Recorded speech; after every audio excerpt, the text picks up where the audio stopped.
thankfully, the next game, at least against Hull, should provide Woo! a few of Can we those keep a clean players. sheet though?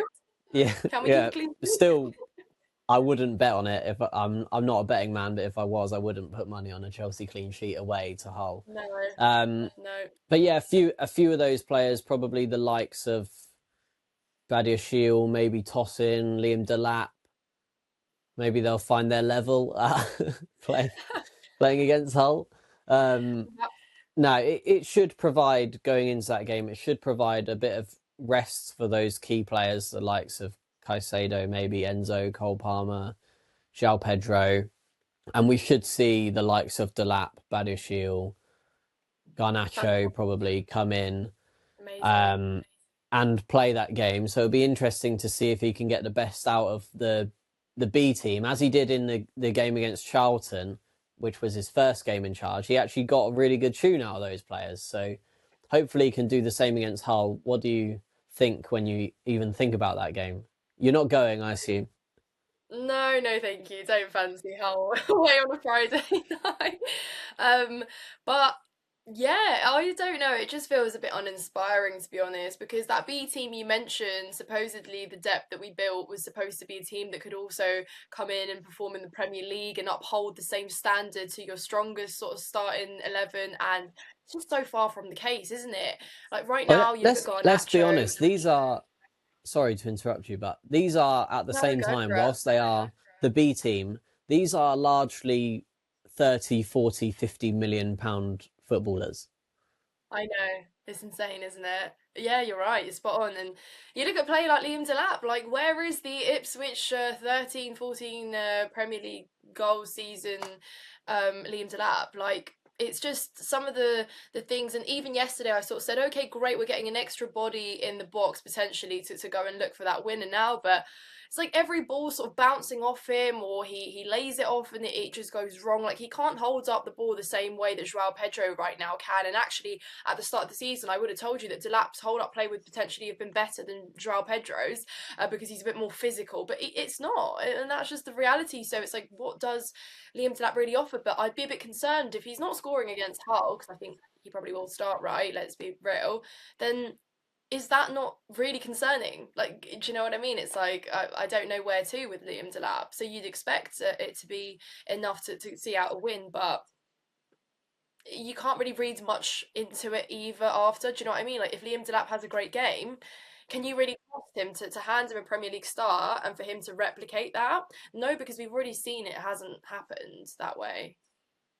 Yeah, it's a case of like, really, it feels a bit like he can't really win. Like if he goes and scores a hat trick, then you start him against Burnley. I went to the game away against Burnley and he didn't look up to it. Like, I'm just not really sure with him in particular. And I think obviously he will start this game against Hull, and obviously is against his former team with Liam Rosenior, who's also going back to his former club. Both of them were pretty well. Rosenior initially very successful at Hull before he got sacked, which was to the shock of almost everyone who knew of Hull and how they were doing.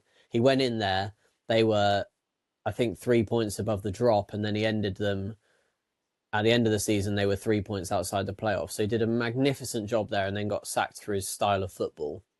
I wonder if Rosenior will go back into this game. And I spoke to one of his former teammates this morning, and he said he won't. But I wonder if Rosenior will go into this game with a bit of a point to prove against his former club. Potentially. I don't really think he might need to prove anything. Maybe it would be a case of, look how much I've sort of gone on to do and build myself as a manager. I've learned some new things. I've gone to a different country, played in a different league, got a side playing really good football, competing in Europe. So perhaps there is maybe that element to it. And now look, I'm managing Chelsea. So I don't think, and judging by how Rosenior is as a character, he's probably going to go there and show them all the love and appreciation and say, hey, look, we're all reunited again, and have you missed me? But yeah, perhaps there will be, maybe on a personal level, more of a point to prove to Chelsea fans, because he's trying to get everyone on side.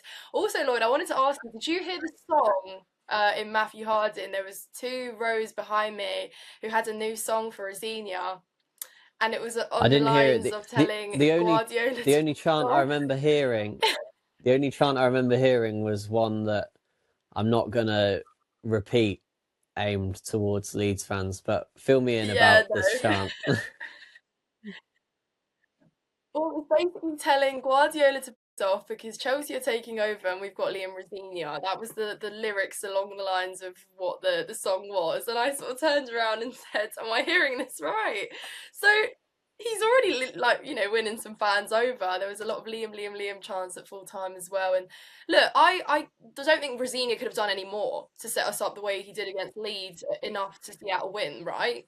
Ultimately played all Yeah. the attackers we wanted to see, set us up well in midfield. Defence was kind of expected, bar maybe Reece James not being in the squad full stop, but he did enough. He was let down by that poor moment at the end in the defensive line and Caicedo's penalty.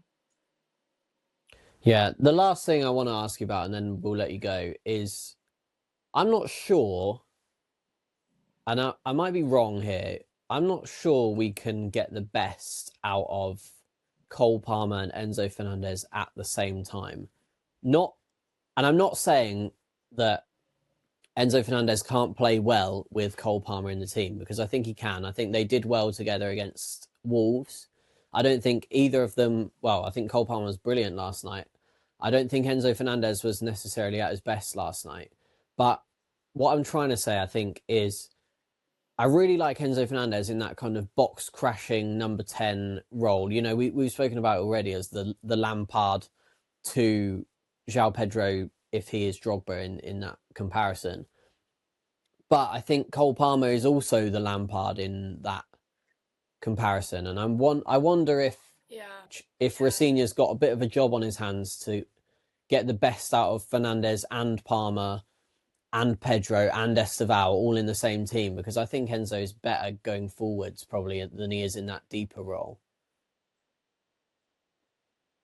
Yeah, and we've seen Enzo in those sort of left pockets a lot as well, where he's honestly almost looked like a left winger, right?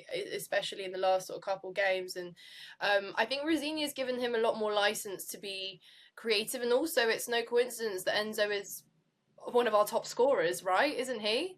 Yeah, So the fact top that scorer. he's scoring the goals, he's coming inside, he is top scorer, right?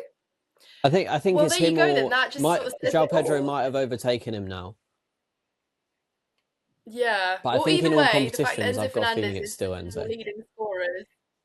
Yeah, well, that just goes to show that clearly he's earned the license to have a little bit more freedom to come in and, like you say, sort of crash the box. And especially in Cole Palmer's absence, I think we saw that quite a little bit as well, didn't we? He was more of that sort of creative outlet. The fact that we're seeing Caicedo alongside Santos also enables Enzo Fernandez to roam further up as well. That's something that we didn't really see, and maybe that's a good thing as well, because Santos enables him to do that. And I think there was a really clever little flick from Enzo Fernandez, sort of from outside the area, that almost found João Pedro actually sort of did a Didier Drogba-esque, sort of controlled it on his chest, took a turn, and I went for a remember. shot in the first half. It didn't quite come through. So Enzo Fernandez has quite a nice vision for these little creative over the top sort of lines, sort of over the top passes, and I think the way that Rosenior is deploying him at the moment allows him to be a little bit more creative. And he's got a good range of passing, so he can switch play quite quickly as well if we're maybe on the counter. So